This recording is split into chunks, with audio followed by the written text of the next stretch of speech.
Tuloy pa rin ang bakbakan sa Libya pero nagsasaya na ang mga rebelde matapos kubkubin ang compound ng pinatalsik nilang leader.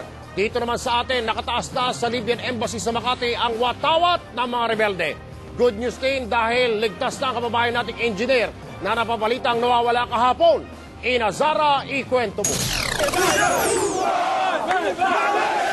Nakabibinging hiyawan. Sunod-sunod na putok ng mga baril pero ngayon wala nang inaasintang kalaban. Bahagi na ito ng pagbubunyi ng mga rebelde at mga sibilyan ilang sandali matapos kubkubin ng mga rebelde ang compound ng Libyan leader na si Muammar Gaddafi sa Tripoli. At bagamat hindi nahuli si Gaddafi, senyalis na ito ng pagbagsak ng kanyang rehimen. Kasabay nito, kinumpirma ng Department of Foreign Affairs na ligtas na ang Pinoy na inhinyerong binihag ng mga rebelde kahapon. Pero tumanggi muna silang ibigay ang pangalan ng biktima. Ngayong namamayani na ang mga rebelde sa Libya, dalawang kinatawan nila ang bumisita sa Philippine Embassy. Representatives from the rebel groups have already visited our embassy in Tripoli and have assured us of a safe corridor for the passage of our OFWs. Sa 1,600 Pinoy sa Libya, 71 lamang ang nagpalista sa embahada para makauwi ng Pilipinas. Natatakot para sa kanya pero yung stand niya po talagang ayaw niyang umuwi rito dahil pagbalik po rito talagang wala naman siyang income na aabutan. Umalis na mula sa Benghazi papuntang Tripoli ang barkong Tasuko na inupahan ng Pilipinas para simulan ang paglikas sa mga OFW. 300 ang kaya nitong isakay. Mula Tripoli dadalhin sila sa Egypt kung saan maaari na silang sumakay ng eroplano pabalik ng Pilipinas. Ina Zara, News 5. 2 lindol ang yumanig sa Amerika sa loob lang ng isang araw. At dating IMF Chief Dominic Strauss-Kahn, absuelto na sa kasong sexual assault. Narito ang aksyon abroad ni Naomi Dayri.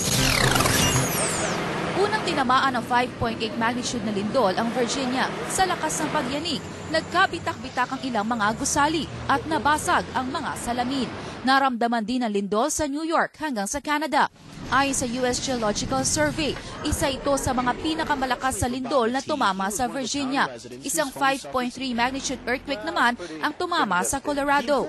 Ayon din sa USGS, ito ang pinakamalakas sa tumama sa Colorado sa loob ng 4 na dekada. Sa grocery ngang ito, nagkandabagsakan ang mga paninda dahil sa pagyanig. Swerte namang walang naiulat na patay o sugatan sa 2 lindol.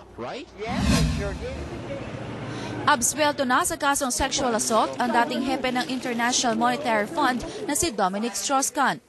Ayon sa mga prosecutor, kulang sa ebidensya at kredibilidad si Nafisa Diallo, ang chambermaid na nagreklamo ng sexual assault laban kay Strauss-Kahn.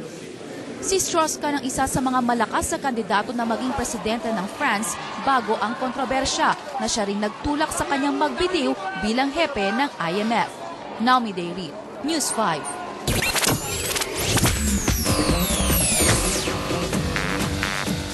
Showbiz aksyon tayo. Zanjo Marudo at Bea Alonzo, nagkakamabutihan na nga ba? At Gerald Anderson, type daw ang bago niyang ka-love team. Ikwento mo, Jeff Fernando. Usap-usapan pa rin ngayon ang pag-I love you ni Zanjo Marudo kay Bea Alonzo sa isang interview.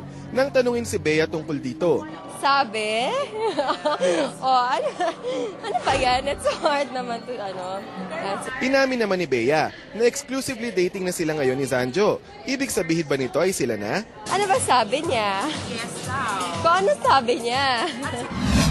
Muling sasabak si Gerald Anderson sa isang project kung saan hindi si Kim Chiu ang ka-love team niya. Pero di naman daw ito dahilan para malungkot ang mga fans ng Kim Emerald. Nakita kami sa Eastwood. Yep. Friendly get-together. Sa ngayon, nasa getting to know stage pa lang sina Gerald at ang bago niyang katambal na si Jessie Minjola. Pero mukhang natitipuhan na agad ni Gerald si Jessie. Girlfriend material po talaga siya. Napakabait talaga. Matapos matanghal bilang sexiest Pinay, kaliwat ka ng movie projects naman ang pinagkakaabalahan ngayon ni Sam Pinto. Isa na dyan ang Hitman, kung saan makakatambal at magiging director-producer pa niya si Cesar Montano. Kwento ni Sam, maalaga daw si Cesar sa kanya sa set. Pero ngayon pa lang, nilinaw ni Sam na wala itong mali siya. Ang ganda ng asawa niya. So, and she has really nothing to worry about. Kasi for me and for Mr. Cesar Montano, I'm sure trabaho lang talaga. Jeff Fernando, News 5. Susunod sa aksyon, isa na namang bata patay sa dengue. Mga swimming pool sa Alabang na posibleng pamugaran ng lamok binabantayan na rin. 11 K9 ng PIDEA namatay sa loob ng 10 taon. Na overdose kaya sila sa droga? Ginto sa merkado umabot na sa pinakamataas nitong presyo. Pagbili ng ginto, patok down na investment sa panahon ng krisis. Sa last part po ng ating action exclusive, mga Pinoy sa Malaysia, madali raw makapag-renew ng visa dahil nakakapaglagay sa mga otoridad. Maputing at malubak na kalye sa barangay 12 sa Caloocan, mitsa raw ng baha sa lugar. Ang ora mismong aksyon sa Video Bandido. At sa weather or not, patuloy pa rin magdadala ng ulan si Bagyong Mina. Alamin mula sa all-weather friend ng bayan na si Lord De Vera.